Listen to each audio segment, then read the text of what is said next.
Bharatiya Janata party, जिसको हिंदुस्तान में anti Muslim party कहा जाता है, लेकिन उसके बावजूद एक बहुत शानदार मिसाल यहाँ पर डेवलप होती नज़र आ रही है। ये उत्तराखंड का विधानसभा मंगलौर और विधानसभा मंगलौर का गांव टांडा सर, अपना परिचय। पहले तो मैं आपके चैनल का बहुत बहुत धन्यवाद करता हूँ और आपके चैनल के माध्यम से सभी दर्शकों को मेरा प्यार भरा सलाम, नमस्कार। मेरा नाम तो ऊपर वाले का अनीस अहमद और गांव टांडा भनेड़ा पड़ता है, जो विधानसभा मंगलौर में आता है। मैं काफ़ी लंबे समय से, लगभग 30-32 साल से समाज सेवा के रूप में कार्य कर रहा हूं अपने क्षेत्र में। और मैं आज से नहीं, लगभग 20-25 साल से तो सक्रिय सदस्य भारतीय जनता पार्टी का हूं। और अच्छा, भारतीय जनता पार्टी ज्वाइनिंग कौन सा सन है, किस सन में आपने ज्वाइनिंग किया था? ज्वाइनिंग तो कोई सन का नहीं पता, लेकिन मैं ये बताता हूँ कि मैं जन्म ही भारतीय जनता पार्टी का कार्य करता हूँ। मैं किसी पार्टी में आज तक नहीं गया। अच्छा, जैसे कि भारतीय जनता पार्टी आज उरूज पे है और स्टेट में भी है, यहाँ उत्तराखंड में भी है, यूपी में भी है और सेंटर में भी है, तो आपको क्या खूबियाँ नज़र आई है? ऐसी क्या खास बात है कि आपने पिछले जन्म से बोले हैं, यानी बाई बर्थ आप भारतीय जनता पार्टी के साथ खड़े? हाँ, मैं भारतीय जनता पार्टी का एक ऐसा कार्य करता हूँ जो आज तक मेरे खून में या मेरे कहीं भी अंदर कोई गद्दारी नहीं मिलने की मैं भारतीय जनता पार्टी का सपोर्टर हूँ और भारतीय जनता पार्टी के लिए काम करता हूँ। कारण ये है कि हमें भारतीय जनता पार्टी में बहुत खूबियाँ नज़र आई, आज से नहीं पहले से ही। और अब की बार तो भारतीय जनता पार्टी ने बिल्कुल ये दिखा दिया आम जनता को कि हमारी प्रधानमंत्री जी ने भी बहुत योजना निकाली, वो भारतीय जनता पार्टी के ही प्रधानमंत्री हैं। और भारतीय जनता पार्टी सबका साथ, सबका विकास और सभी के प्रयास से ही भारतीय जनता पार्टी। क्या क्या योजनाएं निकाली हैं, थोड़ा उनको भी बताइए तफसील से। भारतीय जनता पार्टी ने सबसे पहले जो एक गरीब तबका जिसके पास पैसा नहीं था और वो बीमार या कोई ऑपरेशन लाइलाज बीमारी भी होती थी, तो लोग गांव से चंदा इकट्ठा करते, भाई फला आदमी को बीमारी हो गई, उसके लिए पैसा इकट्ठा कर लो, 1 लाख रुपए या 2 लाख रुपए उसके लगने, तो कितने शर्म की बात थी। ये सबसे पहले हमारी सरकार ने सोचा कि गरीब जनता के लिए यहाँ से आयुष्मान भारत आयुष्मान योजना चालू की, जिसमें 5 लाख रुपए तक का 1 साल में इलाज होता है। बहुत लोग उसका लाभ उठा रहे हैं और उसका सभी कैटेगरी के लोगों को लाभ उठाना एक ऐसा लग रहा है कि जैसा एक बहुत ही बड़ा एक कदम है सरकार का ये। अच्छा, और कोई योजना इसके अलावा? उसके अलावा प्रधानमंत्री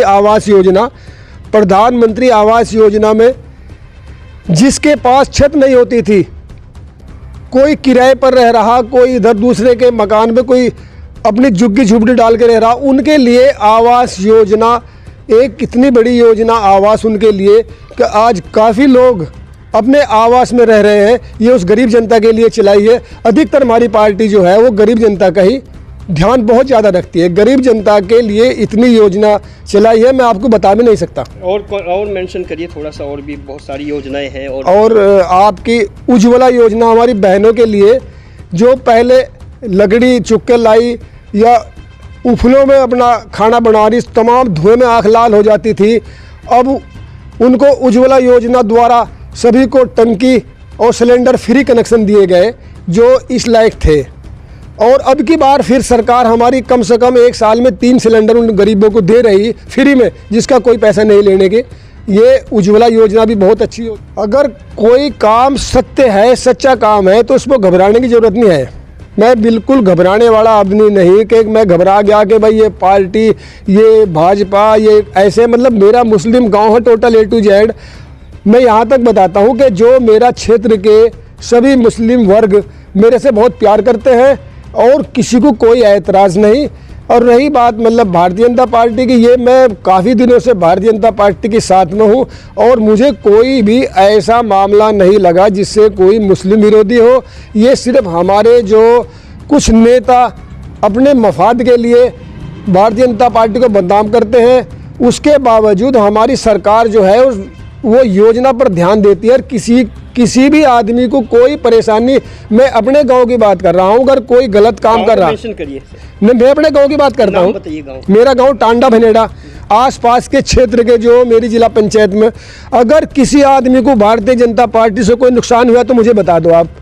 अगर मेरा बेटा भी, मैं भी गलत काम कर रहा तो उसको मैं उसका फल भोगना पड़ेगा, कोई भी हो। बड़ी अहम बात अनीस अहमद यहाँ पर कह रहे हैं कि एक शख्स भी, हालांकि 98% मुस्लिम कम्युनिटी यहाँ पर रहती है, और वो कहते हैं कि कोई एक शख्स भी आकर ये बताए कि भारतीय जनता पार्टी के प्रशासन के जरिए उनको कभी किसी तरह की तकलीफ हुई हो या टॉर्चर। कोई मुस्लिम खौफ नहीं खाता, ये सब गलत बात है। अगर मान लिया हमारे अंदर कोई कमी होगी तो हमें डर होगा। अगर हम साफ छवि से अपना कार्य कर रहे हैं, अपना बिजनेस कर रहे हैं, कुछ भी कर रहे हैं, कोई नो टेंशन, कोई बता दे, ये बिल्कुल गलत बात है। जो ये कुछ लोग भ्रमित करते हैं, और वो भ्रमित करते हैं तो कुछ लोग उनका प्रचार करने के लिए कोई वीडियो, कोई ऐसे वैसे मतलब जो डालती रहती है, इससे थोड़ा एक भ्रमित करना होता है, वैसे कोई नहीं होता है। अच्छा, जैसे अगर अभी उपचुनाव है, विधानसभा उपचुनाव है, अगर पार्टी आपको टिकट देती है तो आपको किस समाज से उम्मीदें हैं अपने लिए?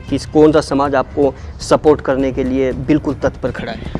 पार्टी अगर मुझे टिकट देती है तो सर्व समाज, मैं भी सर्व समाज को मानने वाला आदमी हूँ, सर्व समाज, सारे ही समाज मुझे वोट देगा, ये मेरा अटल विश्वास है।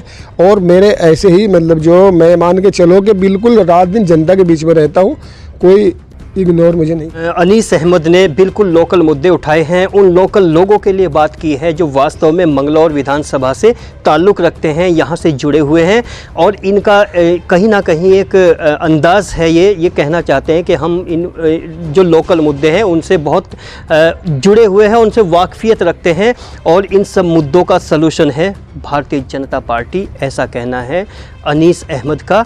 और हमारे इस इंटरव्यू पर जो अनीस अहमद के साथ एन एक्सप्रेस ने किया है, उस पर अपनी राय कमेंट बॉक्स में ज़रूर लिखिए। बने रहिए एन एक्सप्रेस के साथ।